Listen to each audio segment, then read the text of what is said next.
নমস্কার। আজকে আমি পালং শাকের একটা রেসিপি নিয়ে হাজির হয়েছি, পালক পনির। পালক পনির বানাবার জন্য আমি এখানে বাজার থেকে 3 আটি মতন পালং শাক নিয়ে এসেছি।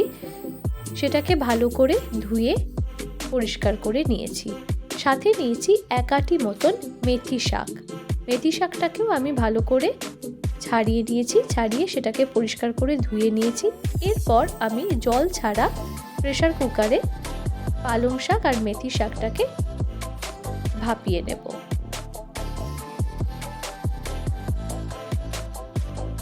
অন্যদিকে আমি 300 গ্রাম মতন পনির নিয়ে সেটাকে টুকরো করে কেটে নিচ্ছি।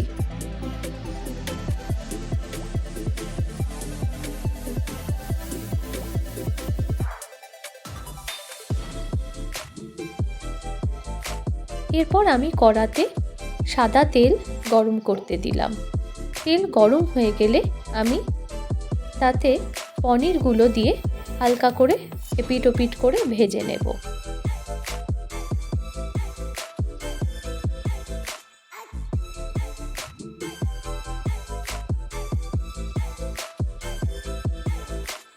পনির ভাজা হয়ে গেছে আমার। এরপর আমি সেটাকে একটা জায়গায় আমি তুলে নিলাম।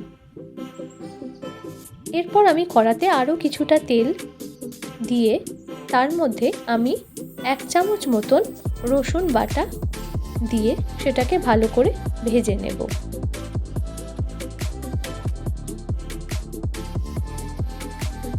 রসুনটা হালকা ভাজা হয়ে যাবার পরে আমি তাতে কয়েকটা কাঁচা লঙ্কা মাঝখান থেকে চিড়ে দিয়ে দিলাম।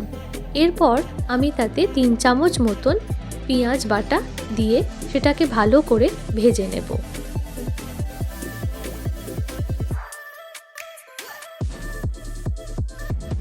পেঁয়াজ ভাজার সাথে সাথে আমি 1.5 চামচ মতন আদা বাটা দিয়ে দিলাম। দিয়ে সেটাকে আবার ভালো করে নাড়িয়ে চাড়িয়ে রান্না করব। এরপর আমি তাতে একটু টমেটো বাটা দিয়ে দিলাম।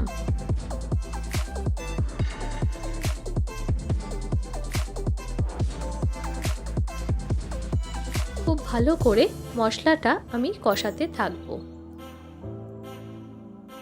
মশলাটা একটু কষে আসলে এরপর আমি আগে থেকে সেদ্ধ করে রাখা পালং শাক ও মেথি শাকটাকে একটু হাত দিয়ে ভালো করে চটকে সেটা দিয়ে দিলাম। সাথে দিলাম স্বাদ অনুযায়ী নুন ও সামান্য হলুদ। এরপর আমি বেশ খানিকক্ষণ ধরে এটাকে নাড়িয়ে চাড়িয়ে রান্না করব, যতক্ষণ না শাকের জলটা একটু শুকিয়ে আসছে।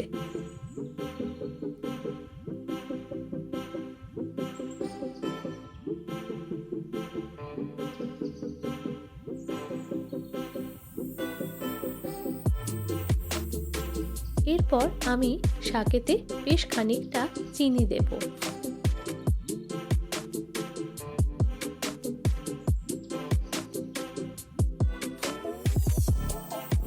একটু নাড়িয়ে পনিরের টুকরোগুলো দিয়ে দিলাম।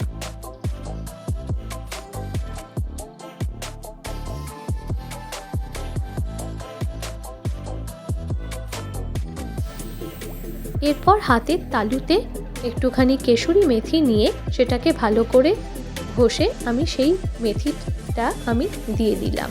সাথে দিলাম সামান্য বাটার বা ঘি। এরপর আমি সব কিছু ভালো করে মিশিয়ে নেব। পালং পনির হয়ে এসছে। এরপর আমি সেটাকে সার্ভ করব। আপনি এটাকে রুটি, পরোটা যার সাথে পারবেন তার সাথেই দিতে পারেন। পালক পনির রেডি। Thank you.